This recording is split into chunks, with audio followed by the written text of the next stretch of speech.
உற்பத்தியில் எத்தனை வகைகள் உள்ளது? 3. இயற்கையாக கிடைக்கும் பொருட்களை நேரடியாக பயன்படுத்தும் உற்பத்தி நிலை. முதல் நிலை. ஆடம் ஸ்மித்தின் கோட்பாடு.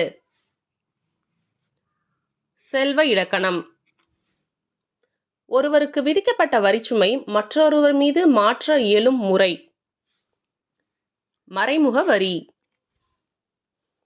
2003இல் நாட்டின் முதலாக மதிப்பு கூட்டு வரி எங்கு அறிமுகம் செய்யப்பட்டது? ஹரியானா. சரக்கு மற்றும் சேவை வரி எப்போது இந்தியா முழுவதும் செயல்பாட்டுக்கு வந்தது? 2017 ஜூலை 1. இந்தியாவின் பொதுத்துறை நிறுவனங்களின் தந்தை என்று அழைக்கப்படுபவர் V. A. கிருஷ்ணமூர்த்தி.